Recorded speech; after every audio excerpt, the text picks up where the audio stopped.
ゆっくりしていってね。ようそろこんにちは、ゆっくりレ夢ムだよ。やっほー、ゆっくりマリサなのぜ。ねえマリサ、織田信長って知ってる？なんだよ急に、知らない人の方が少ないだろ。実は私、この人をゲームの題名でしか知らないんだよね。おいマジか、日本の偉人トップの有名人だぞ。地方領主から、天下人一歩手前まで上り詰めたすごい人で、もしも本能寺の変が起きなかったら、ってのは1週間に一度はみんな考えるものなのぜ。すごい人なんだね。実は今回紹介するキットも、もしも無事に完成していたら、ってよく言われる空母なんだよ。へえ、どんな空母なのぜ。今回紹介するのは空母、信濃だよ。お、磯風、雪風をレビューした時に出てきた空母じゃないか。信濃は大和型戦艦を改造した空母だよ。大和譲りの防御性能に加え、爆撃に耐える装甲甲板を持ち、一部の偽装は未完だったけど、第二次世界大戦中最大の空母だったよ。すごい、これだけ素質が良いと、未完成でもさぞ活躍したんだろうな。ああ、それじゃあキットをレビューする前に、信濃の還暦を1分で紹介するね。おお、楽しみなのぜ。信濃の建造は、1940年に横須賀で始まったよ。建造中の名称は110号。大和型戦艦の3番艦になる予定だったよ。けど大東亜戦争が始まると空母の建造が優先されて、110号の建造は停滞。1942年にはミッドウェー海戦の大敗を受け、110号は空母に改装されることになるよ。改装は急ピッチで進められ、最低限の改装が完了した110号は信濃と命名され、1944年11月19日に竣工したよ。竣工後は、千葉県沖で艦載機の発着実験を行い、パイロットから高評価を受けているよ。けど11月29日、最終偽装を行うため、呉へ向かった信濃は米潜水艦に見つかり、紀伊半島沖合で魚雷を受け沈没。竣工10日目のことだったよ。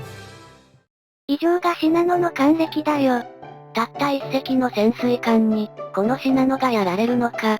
なんで信濃すぐ沈んでしまうん？大和譲りの防御機能はどうしたの？ああ、これにはいろんな訳があって、武蔵譲りの AT フィールドは、なもんあるか？沈没の原因にはいろんな説があって、突貫工事のせいで防御機能に欠陥があった。乗組員に新人が多く、信濃が大きすぎて満足に復旧作業が行えなかった。など、いろんな不具合が重なったみたいだね。まさに悲劇の空母なのぜ。でも、悲劇の巨大空母って属性にロマンを感じる人も多いんじゃない？そのうち、信濃埋蔵金伝説とか生まれそう。それはねえよ。ここからはキットを紹介するね。今回レビューするのは、タミヤモ系から発売の航空母艦、信濃。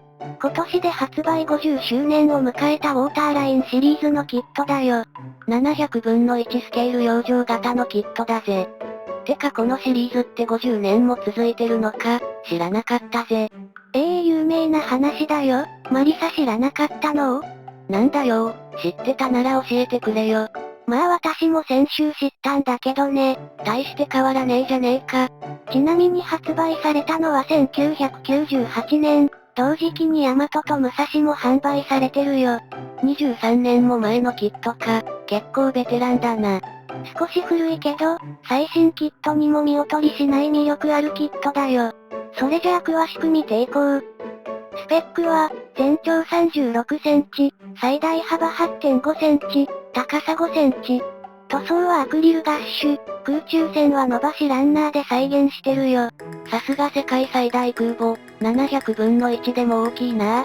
前に紹介した千代田と並べるとこんな感じだよ。犬山城と安土城みたいな身長差だね。信長は知らないのに安土城は知ってるのか。武装は、12.7センチ連装広角砲、25ミリ3連装機銃。そして12センチ28連装噴身砲だよ。最後の、ふんふん砲以外はよく聞く対空装備だな。鼻歌かな？船体は左右分割式。船外電路やパネルラインがモールドで再現されているよ。また、スポンソンの支柱は取り付け穴が斜めに開いていてはめやすかったよ。なあレイム、なんでシナノの船体は緑色なのぜ。目に優しいからだよ。はぁ、嘘だよ。知ってる。実はこれ迷彩の一種で、戦争後期の日本軍独特の塗装だよ。迷彩なのか、海上だとすげえ目立ちそうだけど。逆に目立つことで敵の距離感を狂わせる狙いがあったみたい。他の空母は、空爆を避けるために甲板にも迷彩をしてたけど、シナノの甲板は無塗装で、装甲甲板直張りになってるよ。甲板はエレベーターが別パーツになってるから、降下状態も再現できるよ。降下状態ってことは格納庫も再現されてるのぜ。再現されてるから、自由に艦載機を配備することができるよ。甲板を取り付けるとほとんど見えないけどね。環境は、平面的でモダンな造形をしてるよ。工期短縮のためかな。デザイン性を重視したんだよ。そんな余裕あるか。空母の環境としてはかなり巨大で、キットでは型崩れを防ぐために、一階部分に補強パーツが通してあるよ。環境に刺さってる煙突が印象的だな。だね。日本空母では煙突を船体に取り付けるものが多かったから、結構珍しいよ。外側に傾斜してるから、見る角度によって環境の形が変わって面白いよ。あ、この角度は手で支える写真撮らなきゃ。ピサの斜塔かよ。船体のスポンソンには対空兵器が設置されているよ。3連装機銃は富士見模型の機銃と差し替えてるよ。ちなみに、これが付属の機銃だぜ。広角砲も差し替えるか迷ったけど、結局、前に富士見模型のを、後ろにキットの広角砲を乗せているよ。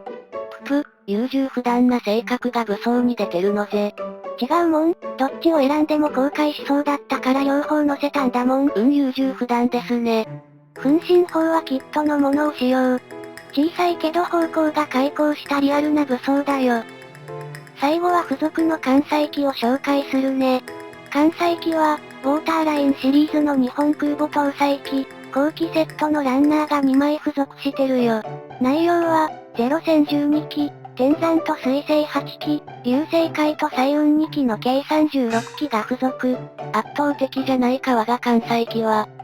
けど、プロペラと車輪は再現されてないから、気になる場合は別に用意する必要があるよ。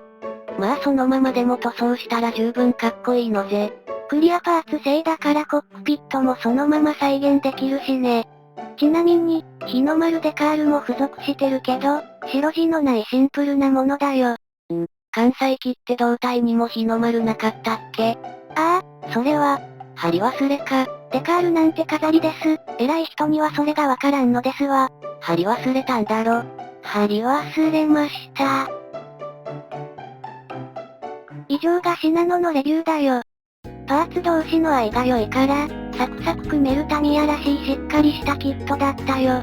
少し古いキットだから武装の形がシンプルだけど、船体のディテールでは、まだまだ最新キットに負けない良キットだと思うよ。甲板がでかいから塗装が大変そうだけど、そこはどうなのぜ。甲板色がほぼ単一だから、塗装自体は結構簡単だったよ。塗装には、塗りムラが出ないようにハケを使用してるよ。へえ、ハケで塗ったんだ。DIY みたいだな。ちなみに今回使用したハケは、ホームセンターからいやハケのレビューはいいよ。次回はどんなキットをレビューするのぜ。次回は巡洋艦をレビューするつもりだよ。